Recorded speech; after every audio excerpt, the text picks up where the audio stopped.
আমার নাম সাইদ আকন্দ। তো জব ভালোভাবেই করতেছিলাম ফার্মাসিউটিক্যালে, স্যালারিও ভালোই ছিল আলহামদুলিল্লাহ। তো চাকরির যখন 1 বছর হয়, 1 বছর হওয়ার পরে ফ্যামিলি থেকেই বিয়ের কথাবার্তা চলে আর কি।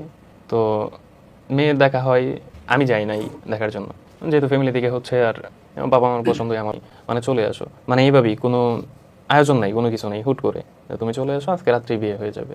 তো তাতেও কোনো আপত্তি নেই আমার। তো গেলাম 4-5টা মোটরসাইকেল আর ভাই ব্রাদার আত্মীয় স্বজন নিয়ে ওইভাবেই হাজির হই। তো ওইখানেই রাতের 3টার দিকে এইভাবেই বিয়ে সম্পন্ন হয়। তো সকালে বোন নিয়ে চলেও আসে। ওই তার বড় বোনের যে জামাই, সে হচ্ছে আমার ওয়াইফের হাত ধরে আছে আমার রুমে। আমার আব্বার সাথে ওর আব্বা হচ্ছে বসে কথা বলতেছিল, ওই ফাঁকটাতে আর কি সে আমার রুমে চলে গেছে। তখন আমাকে দেখে আবার হাত ছেড়ে দিছে। মানে জিনিসটা আমার কেমন জানি লাগলো, তো আমি বলি নাই, তা আমার ওয়াইফকেও কোনো কিছু বলি নাই, প্লাস হচ্ছে তার বড় বোনের জামাইকেও কোনো কিছু বলি নাই। তো এরপর থেকে সবকিছুই ঠিক। তারপর আমার ওয়াইফের মানে পেটে ব্যথা অনুভব করতে দেখাই, দেখানোর পরে হচ্ছে আলট্রা করাই।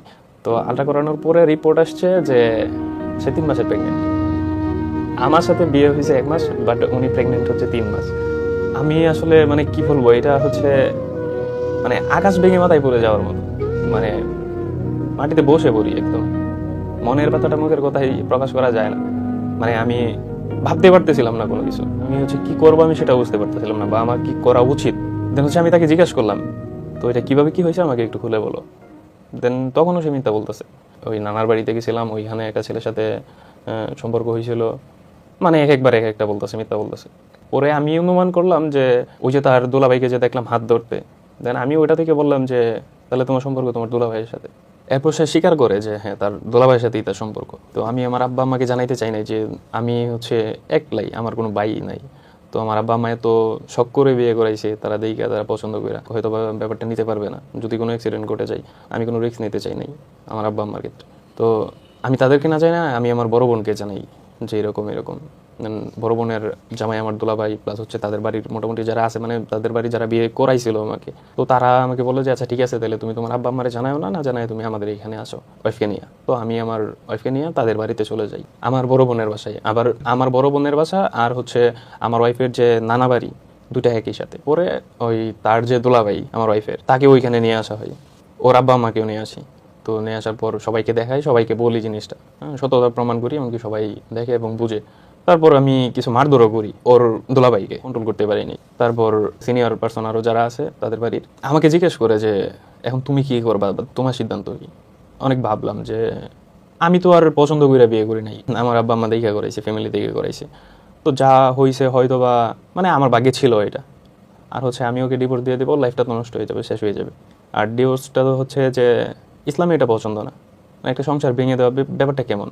আমি চিন্তা করলাম আচ্ছা যাই আছে, আমার কপালই আছে, থাক, ওর জীবনটা নষ্ট করে লাভ নাই, আমার আব্বা আম্মারও কষ্ট দিয়ে লাভ নাই।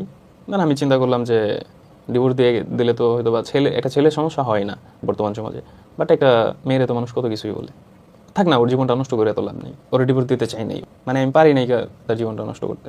তো যেটা হয়েছে আমি মেনে নিয়েছি। তাহলে এখন কি করা যায়, যেহেতু 3 মাসের প্রেগনেন্ট, এটা তো আর এইভাবে রাখা যাবে না। দেন হচ্ছে ওকে অপারেশন করাইতে হবে। তো পরদিন সকালেই নিয়ে যাই, নিয়ে হসপিটালে এডমিট করাইছি, অপারেশন হবে। তো যখন মানে ব্যথাটা আছে অপারেশনের আগে, তখন হচ্ছে মানে সে পাগলের মতো হয়ে যায়। ওর অবস্থা দেখে মানে আমি পাগল হয়ে যাইতেছি, মানে আমি নিজেরে কন্ট্রোল করতে পারতেছি না। তাকে অনেক বেশি ভালোবাসতাম, তার কান্না দেখে আমার কান্না আসতেছে, মানে তার কষ্টটা আমি সহ্য করতে পারতেছি না। 3 দিন ভর্তি ছিল এখানে, অপারেশন থেকে রিলিজ হয়ে যাওয়া পর্যন্ত।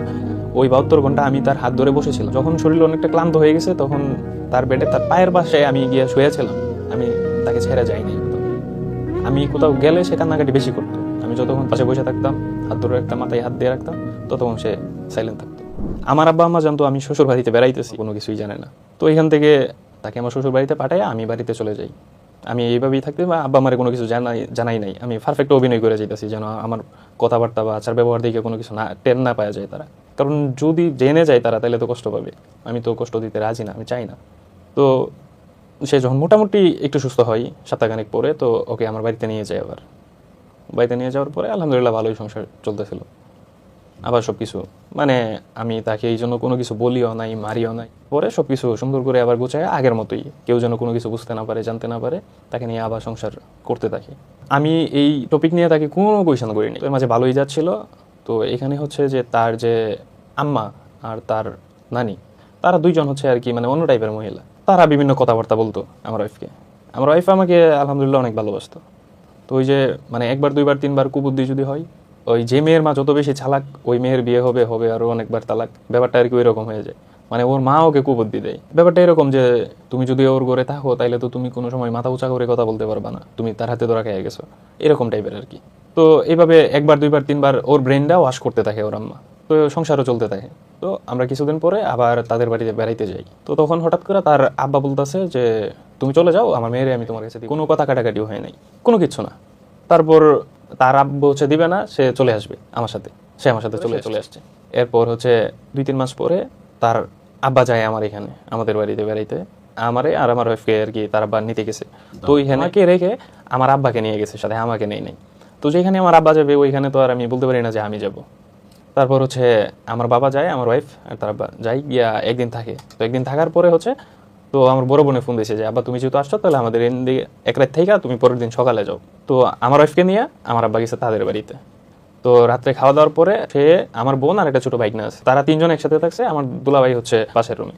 তো সকাল হওয়ার পরে আমার বড় বোনে আমাকে ফোন দেয় বলতেছে যে এরকম এরকম তোর বউই বলছে এটা, যে আমার দুলাভাই তার হাত ধরছে রাত্রে, মানে তাকে বাজে কোনো প্রস্তাব দিছে এরকম টাইপ বলছে আর কি। আমার বোনকে জিজ্ঞেস করছি যে আমার ওয়াইফ আছে কই, তোমার বাসায় নাকি তার নানার বাসায়? তার নানার বাসায়, সকালে ঘুম থেকে উঠে চলে গেছে। আমি আমার ওয়াইফকে ফোন দিছি, ওর কলে পাইছি, তারপরে জিজ্ঞাসা করলাম যে কী হয়েছে, কী ব্যাপার আমার বলো। হচ্ছে যে তুমি যেটা জানছো, যেটা জানার পরে আমার ফোন দিছো ওইটাই, যে তুমি না বললে আমি কি জানবো, তুমি আমার ওয়াইফ, আমি তোমার মুখ থেকে শুনবো।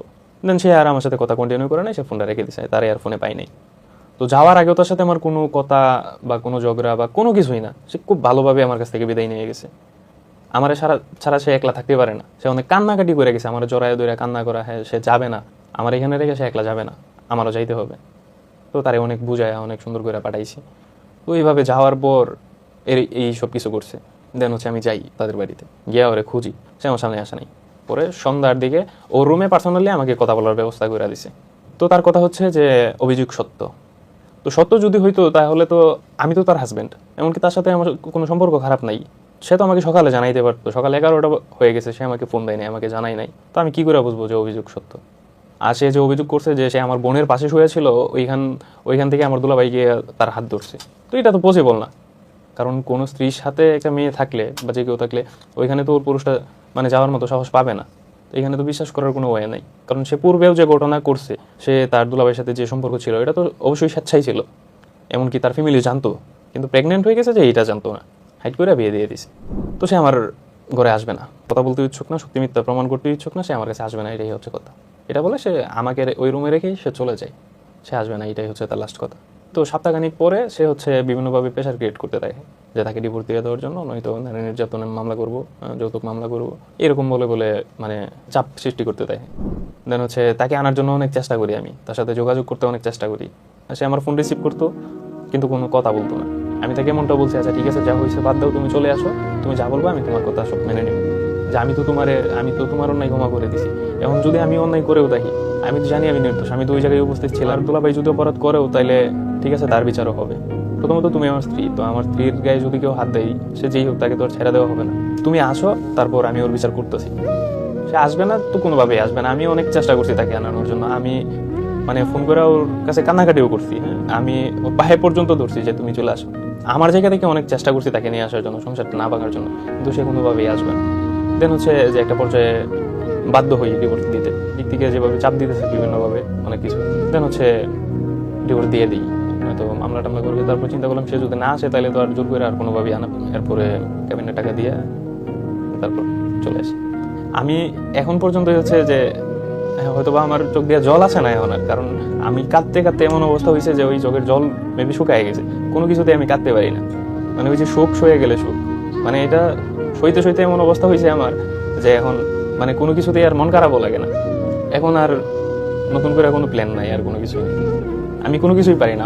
এরপরে আমি আমার চাকরি ছেড়ে দিছি, আমি আমার বাড়ি ছেড়ে দিছি, মানে বাড়িতে হচ্ছে শুধু তার স্মৃতি, আমি আমার ঘরে থাকতে পারি না।